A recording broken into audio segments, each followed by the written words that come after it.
วิดีโอนี้เนาะจะมาสอนเกี่ยวกับวิชาเลขาคณิตหรือฮู้ 3J เนาะคือเลขาเนาะฉะนั้นอาจารย์จะมานำพาพ่อน้องแก้ในข้อนี้เลยเนาะว่าเป็นจังไหนอยู่ในนี้หัวข้อบทโจทย์ก็คือเนี่ยนี้เนาะฉะนั้นพอเฮามาเบิ่งนำกันเลยเนาะว่าเป็นจังไดอยู่ในนี้เพื่อนว่าให้ฮู้ 3J ABC แล้วขีดเส้นจะจอม A ไปตั้งค่ากับข้าง BC อยู่ที่หักฮู้ว่าข้าง AB เท่ากับ C หักคันสองของ2และข้าง BC เท่ากับ7และข้าง AC เท่ากับ5จงซ้อหาข้างหัก A เนาะมีความหมายว่าเพิ่นบ่ฮู้ 3J แต่ละข้างหันมาครบแล้วครับเฮาไปสร้างอยู่เฮาไปสร้างข้างที่หัก A เนาะแล้วไปซ้อหาค่าหรือว่าข้างของมันว่าเท่ากับเท่าใดเนาะฉะนั้นทำมาเกเลยเนาะก่อนเราจะไปเกได้วิชาเลขานี้ก่อนเราจะเข้าใจเกนะเราต้องพยายามที่สุดอ่านแต่ละประโยชน์ให้ละเอียดก่อนเนาะและอยู่ในนี้อาจารย์จะนำพาพน้องเกเลยนะว่าเป็นจังไรเนาะอยู่ในนี้เพิ่นว่ามาอ่านคืนอีกทีนึงให้ฮู้ 3J ABC เนาะฉะนั้นเพิ่นจะบ่ได้ระบุว่าแม่นฮู้ 3J เนี่ยเนาะเป็นฮู้ 3J ทั่วไปฉะนั้นเขาก็เขียนเลยเนาะฮู้เนาะเขาก็เขียนเลยฮู้ 3J ABC เนาะเขาก็เขียนแบบนี้เลยเนาะเขาก็เขียนฮู้ 3J ABC เนาะแล้วก็เขาก็แต้มรูปออกมาฮู้ 3J ABC นั้นเขาจะมาวิพากษ์ว่าจะแต้มแนวใดเนาะฉะนั้นอาจารย์จะแต้มฮู้ 3J ABC คือรูปนี้เนาะคือรูปนี้เนาะ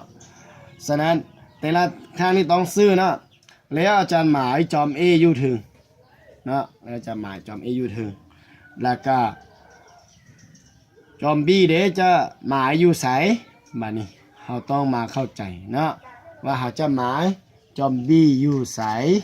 แล้วจึงจะแก้ได้เนาะฉะนั้น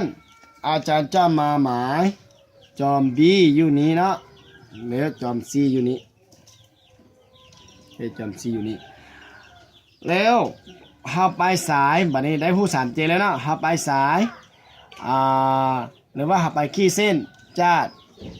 จอม A ไปตั้งค่ากับ BC อยู่ที่หักเนาะฉะนั้นเราไปขีดเนาะเส้นให้ตั้งค่าเนาะขีดเส้นนี้เนาะไปตัดเรือไปตั้งค่ากับ BC คือตัวนี้เนาะฉะนั้นเราก็ขีดนี้ลงมานี้เนาะแล้วเราต้องขีดให้ตั้งค่าเนาะแล้วก็ขีดหมายตั้งค่าใส่หมายนี้คือหมายตั้งค่าแล้วอยู่นี้คือหักนั่นเองเนาะแล้วอยู่ในเพิ่นระบุว่า AB เนาะเท่ากับ C หักคันสองของ2ฉะนั้นครั้งนี้เป็นAB นี้เท่ากับ C หักคันสองของ2เนาะแล้วก็ BC เท่ากับ7 BC นี่เท่ากับ7แปลว่าครั้งนี้เนาะเท่ากับ7เนาะแล้วต่อไป AC เท่ากับ5แปลว่า AC เท่ากับ5แปลว่าครั้งนี้เท่ากับ5เนาะแล้วเราจะมาแกะได้แนวใดฉะนั้นเรามาสมมุติฐานเนาะในการแกะนี่เราต้องมีข้อสมมุติฐานเนาะเราต้องมาคิดแบบนี้เนาะสมมติเนาะวิชาเลขาต้องแกะจังสิสมมติอันนี้นะก็สรุปเนาะสรุปมานี่สมมติเนาะเราต้องมาเขียนว่ารูป 3J A B C เนาะแล้วก็A B เท่ากับ C หักคันสองของ2แล้วก็AC เนาะเท่ากับ5แล้วก็ BC เนาะเท่ากับ7เนาะเขาจะแก้ในไหนก็ได้ขอให้มันเข้าใจเนาะเขาจะหมายในไหนก็ได้ตัวนี้คือข้อมูลที่เรารู้เนาะแล้วสรุปบัดนี้สรุปแปลว่าซ้อหาเนาะแปลว่าซ้อบัดนี้นะซ้อหาหัก A เนาะหัก A ว่าเท่ากับเท่าใดเนาะหัก A ว่าเท่ากับเท่าใดแล้วบัดนี้เรามาเขียนข้อสมมติฐานแล้วก็ข้อสรุปมาแบบนี้เนาะแล้วเราก็ไปแก้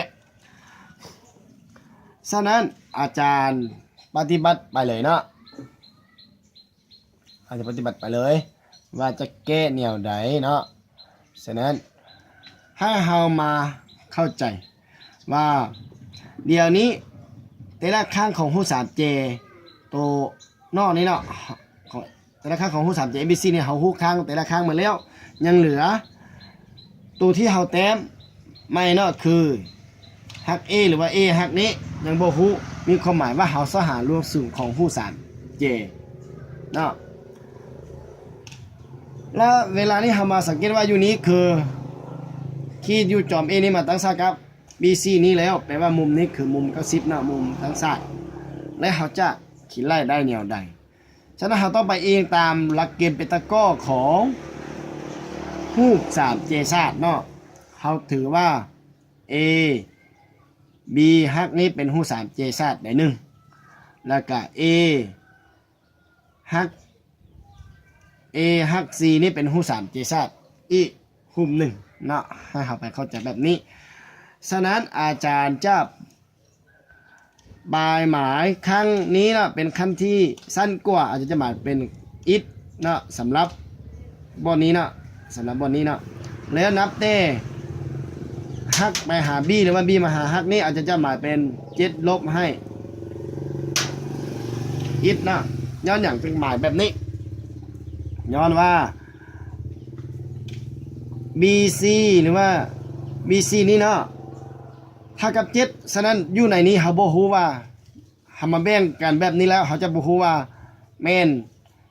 แต่นับเต้ฮักไปหา C แล้วก็ฮักไปหา B นี่นะแต่ละท่อนนี่มันยาวส่ำใดเนาะฉะนั้นจึงแบ่งเป็น it เมื่อเฮาวางบนนี้เป็น it แล้วเนาะ C ฮักนี่เป็น it แล้วทั้งหมดนี้เท่ากับ7เนาะมีความหมายว่าฮัก B นี้ต้องเท่ากับ7ลบออก it เนาะลบออกตัวที่เฮาวางออกเนาะตรงนี้เนาะฉะนั้นวางเนาะอาจารย์ก็เกณฑ์อย่างนี้วางฮัก C เนาะเท่ากับ it เนาะแล้วก็ฮัก B เท่ากับ7ลบ it จังสิเนาะแล้วเราไปตามหลักเกณฑ์เปตาโก้เนาะของหู3J ซาดเนาะฉะนั้นหลักเกณฑ์เปตาโก้ของหู3J ซาดนั้นเป็นจังไดเนาะหลักเกณฑ์เปตาโก้ของหู 3J ซาดเนาะธรรมดาหู 3J ซาดที่มีค้างแบบนี้เนาะแล้วซาดอยู่นี้แล้ว C นะแล้วก็C อยู่นี้แล้วก็A แล้วก็ B เนาะขึ้นกับหาหมายเนาะแล้วหู3J ซาดตัวนี้หลักเกณฑ์เปตาโก้ตัวนี้จะมีความหมายว่า C กำลัง2เท่ากับ B กำลัง2บวกให้ A กำลัง2หรือว่าเขาจะเขียนในใดก็ได้เนาะเขาจะเขียนว่า A กำลัง2บวกให้ B กำลัง2ก็ได้เนาะบ่เป็นอย่างเนาะสำหรับตัวนี้เนาะอันนี้เป็นหลักเกณฑ์เปตาโก้เนาะให้เฮามาพบพันถึงตัวนี้ฉะนั้นเฮาจะมาเองใส่2หู 3J นี้โดยเองตามหลักเกณฑ์เปตาโก้เนาะฉะนั้นเราต้องซ่อหาฮัก A ได้ก็ต่อเมื่อเราเองตามสูตรของหลักเกณฑ์เปตาโก้เนาะตามหู 3J ซาดคือ A B ฮักเนาะแล้วซาดอยู่ที่ฮักเนาะฉะนั้นเราจะได้เลยเนาะได้เขาจะได้เลย อ่า a b กำลังสองเนาะเท่ากับ b ฮักเนาะกำลังสองบวกให้ a ฮักกำลังสองเนาะแต่ว่าเป้าหมายของเราต้องการคือ a ฮักเนาะฉะนั้นเราจะถอนได้ a ฮัก หรือว่าฮัก a นะ a ฮักเนาะหรือว่าเท่ากับฮัก a นี่นะเนาะตัวนี้เท่ากันเนาะแล้วไปเท่ากับเมื่อเราถอนเอาตัวนี้แล้วจะได้ ab กำลังสองลบให้ b ฮักเนาะกำลังสองเนาะให้เข้าใจแบบนี้แล้วบัดนี้เขาก็ไปเทนใส่เลยเนาะฮัก a กำลังสองจะเท่ากับ ab เท่ากับ c เนาะแล้วก็ฮักคันสองของสองเนาะทั้งหมดนี้กำลังสองใบลบออก b ฮักเท่ากับ7เนาะเท่ากับ7ลบอิดเนาะฉะนั้นจะได้7ลบให้อิดทั้งหมดกำลังสองเนาะคือตัวนี้เขาจะได้มาแบบนี้แล้วเขาก็รักษาไว้เนาะแบบนี้ก็ได้มาเป็นอย่างหรือว่าเขาจะคำนวณไปต่อก็ได้เนาะแล้วเขาจะคำนวณไปต่อฮัก a เนาะกำลังสองนี้จะเท่ากับเดี๋ยวนี้16เอา4ไปคูณกัน2เท่าเท่ากับ16แล้ว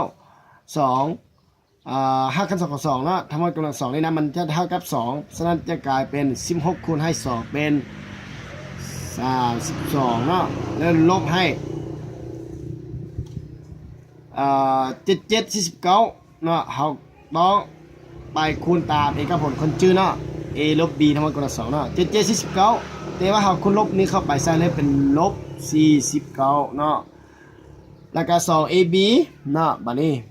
ไปลบให้ 2ab ลบให้ 2ab 2คูณให้7เนาะคูณให้อีกกลายเป็นลบ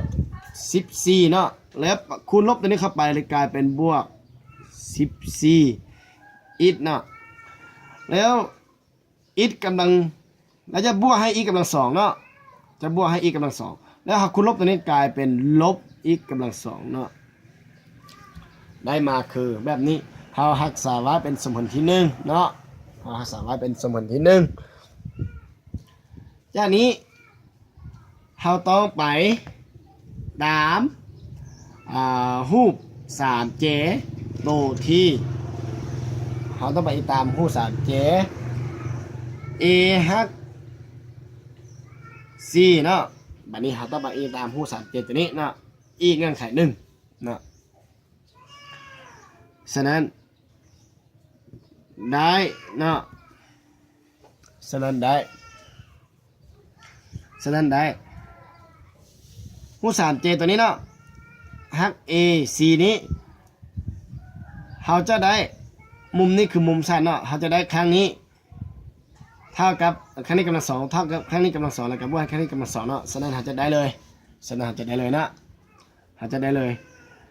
ฮัก A กำลัง2เท่ากับA C กำลัง2เนาะแล้วก็ AC กำลัง2ลบออกฮัก C กำลัง2เป็นอย่างอาจจะเขียนลบถ้าเราเข้าใจว่าเวลาที่ข้างนี้นะเวลาที่ข้างนี้เนาะเราถอนเอาข้างนี้เนาะข้าง A ฮักเนาะจะเท่ากับข้างที่ยาวมาลบออกจะเท่ากับข้างที่ยาวกำลัง2เนาะมันลบออกข้างที่สั้นนี่กำลัง2เนาะแล้วแบบนี้เขาจะได้มาคือตัวนี้เลยนะแล้วก็เขาก็ได้เลยฮัก A นะกำลัง2จะเท่ากับ AC เท่ากับ5เนาะฉะนั้นเขียน5กำลัง2ใส่แล้วฮัก C นะเท่ากับอิดเนาะฉะนั้นจะลบให้อิดกำลัง2เนาะ อันนี้หมายเป็นสมผลที่2เลยเนาะแล้วบัดนี้เราไปต่อเนาะแล้วบัดนี้เราไปต่อยังบ่จบเทื่อฉะนั้นเราจะไปต่อเอาไปเกตต่อเนาะเราเห็นว่าฮัก a กำลัง2นี่นะข้างนี้ฮัก a ข้างฮัก a นี่เนาะมันเท่ากับตัวนี้แล้วถ้าฮัก a ตัวนี้เนาะก็เท่ากับตัวนี้คือคู่สามเกตตัวน้อยแล้วก็คู่สามเกตตัวใหญ่นะแล้วบัดนี้เราก็เอาบัดนี้เอาสมผลที่1เนาะมาเท่าให้สมผลที่2เนาะเอาสมผลที่1มาเท่าสมผลที่2เนาะแล้วบัดนี้เราก็มาเขียนเลยเนาะบัดนี้เราจะมาเขียนเลยคือเราจะมาเขียนเลยเขาจะมาเขียนเลยนะแต่ว่าให้เรามาเข้าใจอยู่ที่นี่อีกทีหนึ่งนะคือตัวนี้นะบวก32ลบ49ยังเหลือ10ยังเหลือลบ17เนาะฉะนั้นอาจจะเขียนลบ17ใส่นี่เลยเนาะแล้วก็ไปบวกให้14อีกเนาะแล้วก็ไปลบให้อีกกำลัง2เนาะสำหรับสมผลที่1แล้วก็ไปเท่ากับสมผลที่2สมผลที่2ก็คือ55เขียน25เลยเนาะเขียน25เลยและไปลบให้อีกกำลัง2เนาะน่าไปลบให้อีกกำลัง2แล้วบัดนี้เราเห็นว่าลบอีกกำลัง2กับลบอีกกำลัง2อยู่นี่อยู่กองกันข้ามเนาะอยู่เครื่องหมายเท่าฉะนั้นตัวนี้กับตัวนี้สามารถหารกันเป็น0ไปสุดท้ายก็ยังเหลือตัวนี้เนาะแล้วบัดนี้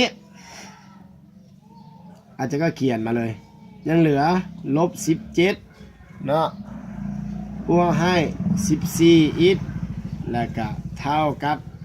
25ฉะนั้นจะได้14อีกเท่ากับ25บวก17เนาะแล้วก็เท่ากับบัดนี้14อีกเท่ากับตัวนี้บวกกันเอาตัวไหนเนาะฉะนั้นเอามาบวกกันดูนะแล้วก็เอามาบวกกันตัวนี้เนาะ5บวก7ออก12เขียน2เฉลยเนาะแล้วก็จือ1มาใส่2นี่เป็น3บวก1เป็น4เป็น42แล้วบัดนี้เราก็ถอนได้อีกนี้เท่ากับ42ส่วนให้14แล้วจะไปเท่ากับเท่าไหร่บัดนี้เท่ากับจะเท่ากับเท่าไหร่เนาะฉะนั้นจะเท่ากับ3เนาะ3 42แล้วก็3 1 3ที่นั่นเป็น4เป็น4เท่ากับ3แปลว่าค่าของอีกเท่ากับ3นั่นเองเนาะคือค่าของอีกเท่ากับ3ฉะนั้นได้เนาะบัดนี้ได้ฉะนั้นได้ค่าของอีกก็คือได้ฮัก4นะเท่ากับอีกเท่ากับ3นะแต่ว่าครั้งนี้ได้เท่ากับ3นะแล้วก็ข้างฮัก b นะข้างฮัก b เท่ากับ7ลบอีกนะเลยจะไปเท่ากับ7ลบให้3เท่ากับ4แต่ว่าได้แต่ละครั้งก็ออกมาแล้วบัดนี้เราไปสหาเรื่องสูงเนาะแล้วบัดนี้เราต้องไปจัดบัดนี้เราต้องไปสหาเรื่องสูงคือฮัก a เนาะฉะนั้นต้องว่าจัดสมมติที่2เนาะเพื่อง่ายให้เขาจัดสมมติที่2ฮัก a กำลัง2เท่ากับ25ลบออกอีกกำลัง2เนาะฉะนั้นเขาจะเอาอีกมาแทนอยู่ที่นี่เลยเนาะซึ่งว่าอีกนี้เท่ากับ3นะแล้วก็ฮัก a กำลัง2นะเท่ากับ25ลบออก ลบออก3กำลัง2เนาะฉะนั้นฮัก a นี้เท่ากับ25ลบออก9เท่ากับ16เนาะฮัก a กำลัง2เนาะแล้วก็แปลว่าได้ฮัก a กำลัง2นี้เท่ากับ16เนาะแล้วบัดนี้เฮาถอนหาดเนาะเลขานี้เขาจะเอาแต่ค่าบวกเนาะแล้วก็ถอนได้ฮัก a เท่ากับ5คัน2ของ16เท่ากับ4แล้วก็ได้เลยเนาะสมันได้เลยเราจะได้เลยฮัก a นี้เท่ากับ4นะฉะนั้นทางฮัก a เนาะเท่ากับ4มีแต่คำนี้เนาะสำหรับในข้อนี้เนาะก็คือข้อที่เป็นเลขาคณิตเนาะฉะนั้นมันก็ยากพอสมควรเนาะสำหรับตัวนี้เนาะฉะนั้นสามารถเบิ่งอีกเท่านึงเนาะได้เนาะ